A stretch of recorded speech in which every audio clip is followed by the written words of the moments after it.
doing this dirt pushing some dirt up here at this Vaughn closing job. Boy, I tell you what,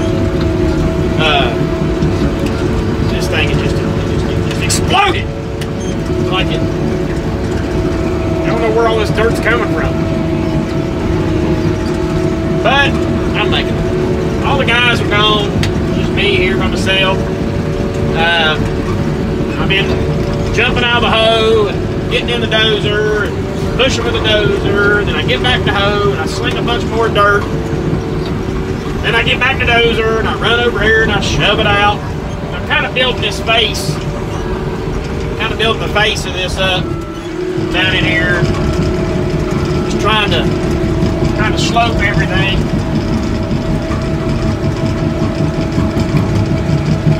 And the air conditioner in this thing is awesome. I can hang meat inside of this dozer. It's so cold.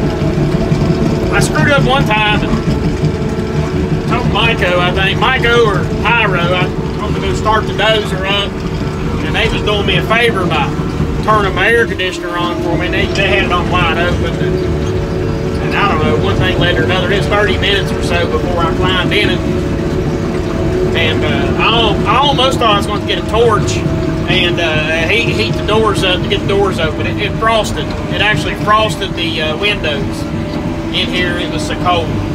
I mean, it was cold, and it was 65 or 70 that morning. But I'm gonna shove this stuff out. Get one more here.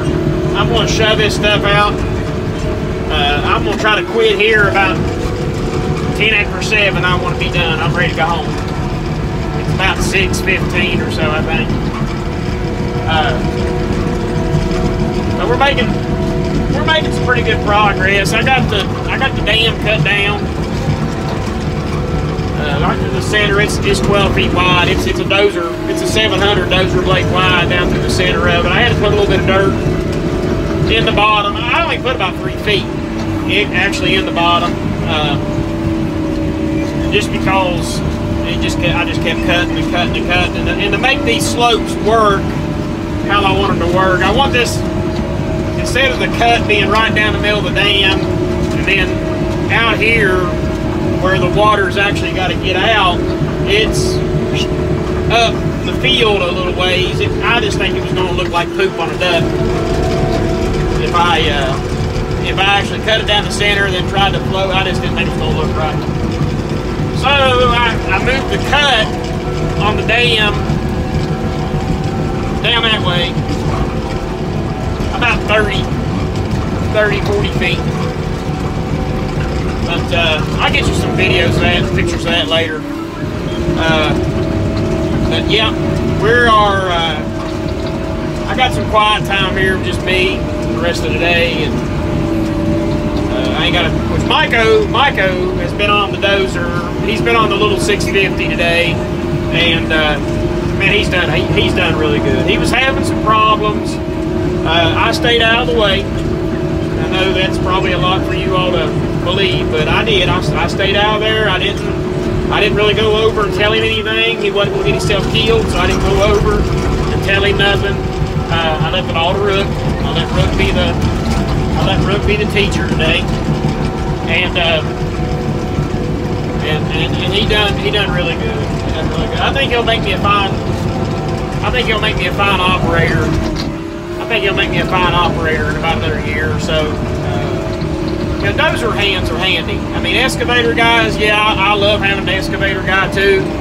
Usually, if you can get a guy on a dozer to hold grade and to make grade a little bit for you, usually they can run a hoe. I mean, loading a truck is probably, and grubbing. Loading a truck, you know, it's kind of technical, because you don't want to be buying bedsides. And grubbing brush is like the only two major things that excavator operators do here. Dozer hands are nice. Of course, you know, skid steer guys are good too, but I think the machine's smaller, and that's the reason why he picked it up faster. The skid steer didn't take him as long to catch, but, and I mean, he's still working. He's still green. But he really surprised me today. He really done good. Well, he didn't really surprise me. I knew he had it in him. But you know, he really reassured me. I guess that's really the word I need to be using. He assured me that what I'm thinking is right, and he can do it. He even got it on a little bit of a slick hillside there. I think it kind of scared him. He didn't finish this one spot that I'm working on right now. I think it's sliding down a hill on him and whatnot. I think it kind of scared him a little bit, but I mean, it's, you know, and that's good. Fear's good. I wish I had more fear sometimes. But we're gonna try to get. If I work this thing over a couple hours over,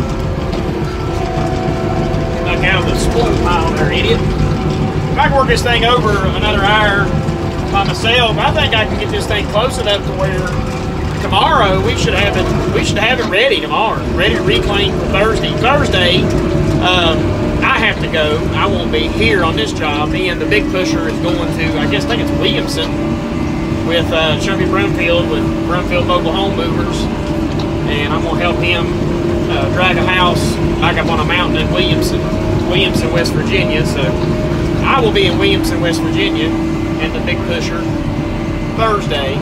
And then I'm coming back, and Friday we're going to try, well, hopefully they get this all done, and then Friday we're going to go down and start working on there's some storage buildings over on P Ridge that they're building, and we're going to go over and do the grading around them, and we got to put some gutter drains in. We have a little mini. Everybody knows I hate minis, so Rook will be on the mini because I hate minis. And we're gonna have we got to put some gutter drains in. We got to do some tie par. We do a little bit of grading. We're using a little dozer on it. It ain't enough room down there for the big one.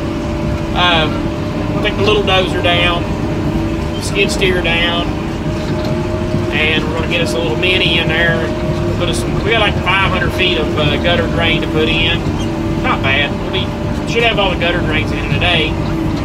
And we'll put the tie par down and start putting the gravel on that, and get it all locked up, get it ready. He's got some of them rented out, and he can't get to the real ones. So that's what's going on this beautiful Tuesday. So you guys have a safe rest of the evening, and we'll get you some more, get you some videos there of what we're getting completed.